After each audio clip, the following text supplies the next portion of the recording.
Hey guys, it's your girl Kizzy Rock, and yes, Kizzy Rock is my birth given name. Happy Tuesday evening. Happy Tuesday evening, guys. It's about a little after 8 p.m. Eastern time. So, this is going to be a different recording. I remember someone had asked me, what do I mean when I say that God uses me strategically?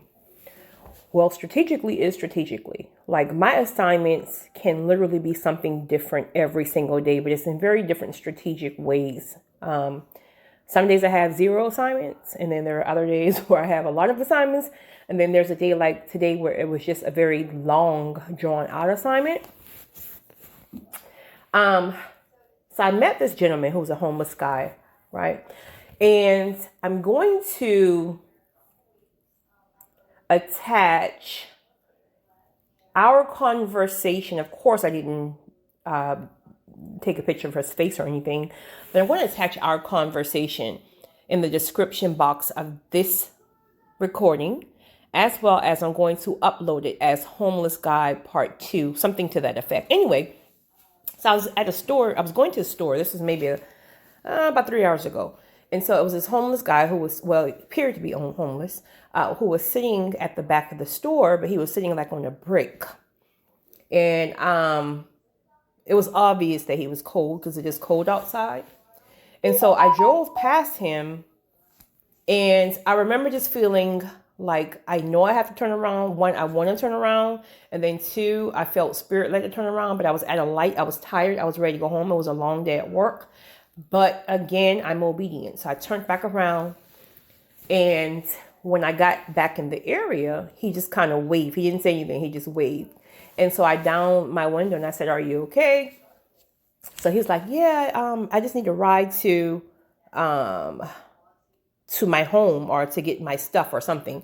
And so I asked him where that was. He said, his items were behind a Rite Aid drugstore, and that he was living and sleeping behind the Rite Aid drugstore. He appeared to be in his 50s, but he's actually in his 70s. And so I was like, well, I'm by myself right now. I'm a female, so I can't just give you a ride. What I will do is I will get an Uber here. I will wait for the Uber. I will pay for the Uber so they can take you back to get your stuff. At that point, I didn't know he was sleeping at the Rite Aid. I thought he was just saying he had some things there. So once the Uber got there or whatever, and I followed him, when we pulled up, it blew my mind. I'm talking about piles of clothes, blankets, pillows, just medical. It was nothing like I'd never seen before. I mean, obviously, I'm sure you guys have seen how homeless people live and how they have like their stash, or they have like 1,000 things pile up in buggies and things like that. So then, as you guys will hear on the recording, as I was speaking to him, he is currently living with stage 4 cancer, prostate cancer, I believe, stage 4. So he's living with stage 4 prostate cancer. He's an alcoholic, and he is homeless and quote unquote nearly froze to death last night. Refused to take my money. He only wants to be taken to his quote unquote home, even though he had almost froze to death last night. So he was still in the Uber car, and I asked the Uber driver, I said, "Listen, I know you guys are, hourly and things like that. Tell me what I can pay you. What will be a flat rate you can give me to just literally ride around behind me? Because I can't put him in my car right now because for safety reasons, safety concerns. But I got to get him a hotel. There's just no way I can leave this man out here." So we got that worked out. So we were riding around for hours. The problem that we kept running into, or I kept running into, is I just wanted to pay for a week for him to be warm. But I didn't want the responsibilities in case something happened, because I don't know him, right? And I mean, of course, he's, for safety concerns, I didn't want to be responsible. I just wanted to pay. But because he appears to be very, very homeless, they were giving us a hard time and making me feel like, well, no, he would have to have the money on his card, or you would have to, they were just giving us a lot of hassle. And I started to get frustrated, right? I didn't let him know that, but I just knew that there was no way I could let this man sleep out in this freezing cold again with stage 4 cancer or without cancer. Nobody in this world should be sleeping behind a freaking drugstore in 40 something degree weather.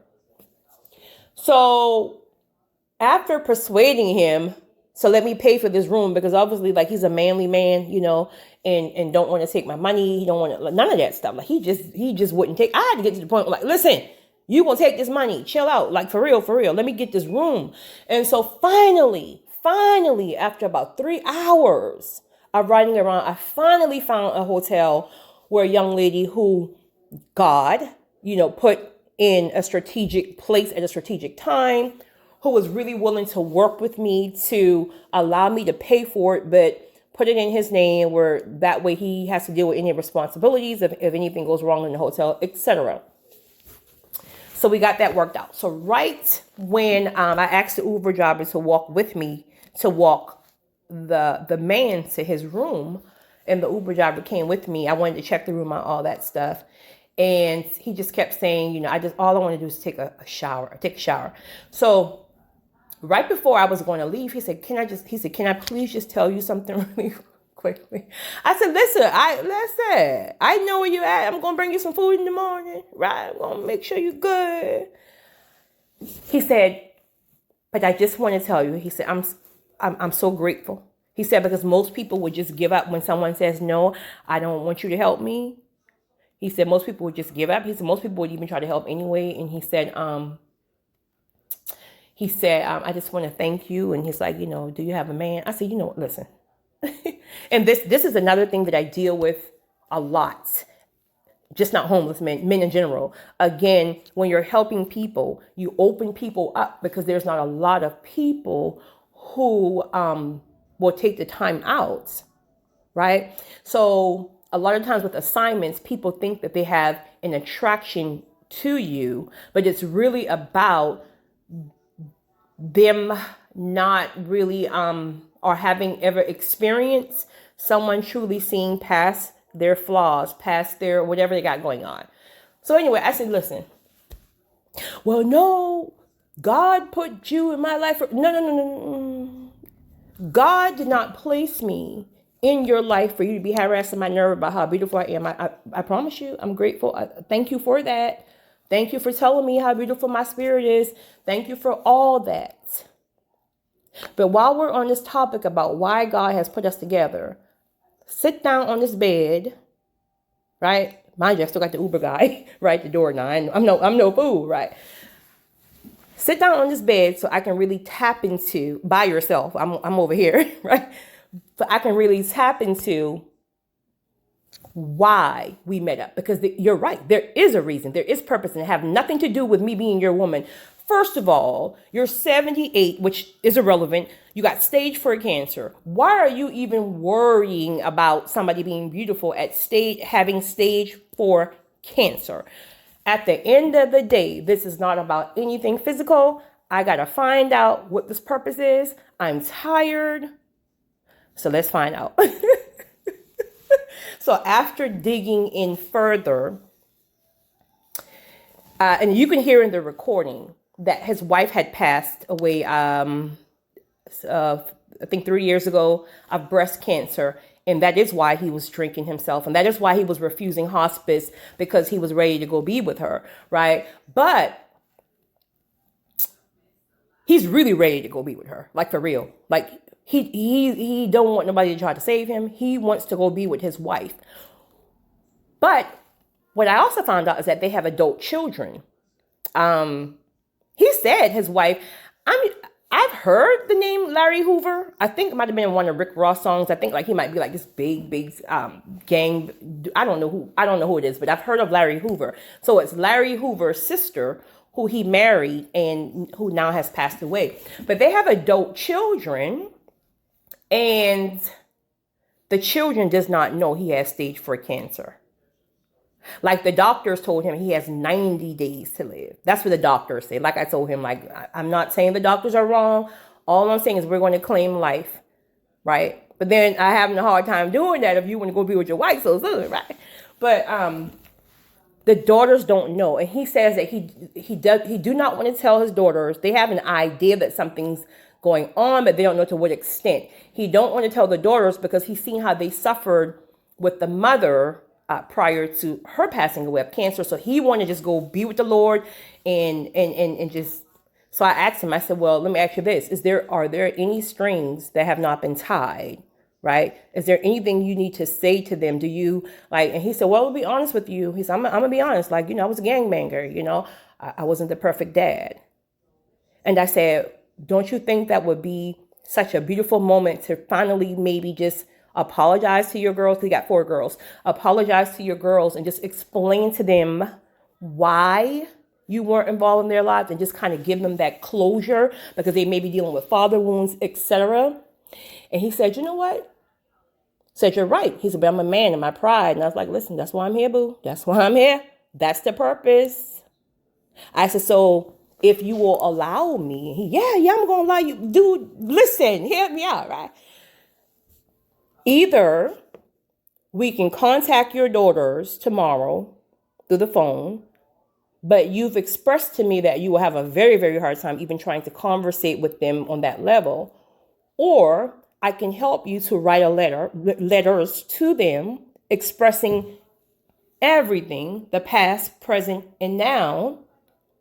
And if God were to call you home, I will be sure your daughter get these letters, or we can call them together tomorrow and have this very difficult conversation. You won't be alone. I will be with you. And I'm a writer. I write like I speak. So I will write some things down. We will go over them together. You tell me what to pull out. If that's too much, I'll pull it out. You tell me, because when I write, I get deep. So you tell me. He's like, nope. After 4 hours, I've realized I trust you. You are deep. I don't know where you come from. But at this point, I know God has sent you. So whatever word you will have to tell them, then I know it's from God. Yeah. But I still need your words, right? Because I can only move in spirit where God tells me. But you got to tell me, I don't know you or your children. You got to tell me some things that has happened. If you tell me what has happened, then I can then tap into the spirit, etc. So he started laughing. He said, yeah, you know what? That's a great idea. That's a great idea. Well, let me give you my daughter's number right now. So now we went from him just wanting to go meet Jesus and no one ever know what's going to happen to him. So he wants to give me his daughter's number now, right? I'm like, listen, we done been riding around for about 4 hours. I'm tired, right? I don't work all day. I'm tired. We're going to trust and believe that you will be here in the morning because we're claiming life for you. And tomorrow, after my dentist appointment, we will work it out. We will call your girls. We will get this thing together. So I was able to pay for him a week at a hotel. He was just so happy to see a bathtub. He also has a colostomy bag. So his cancer has spread it that bad. So he can't even really eat anything solid. So it's a whole situation. And I promise you, I'm tired. I promise you, I didn't want to give up. I was getting so annoyed because we couldn't find the hotel that would accommodate what I was trying to do. I mean, he's drinking. Oh my God. But he has a hotel and we're going to contact his daughters tomorrow. So I'm going to attach the recording, the partial recording of our conversation. So this is just one way, one of many on how God used me. I'm telling you, it's so strategic and sometimes it's crazy and I'm obedient. So here I am on my couch, tired, but purpose driven. You guys have a great one. Again, I'll attach that the recording with him speaking, as well as I will upload it and put homeless encounter part 2, something to that effect. You guys have a great one. It's your girl, Kizzy Rock.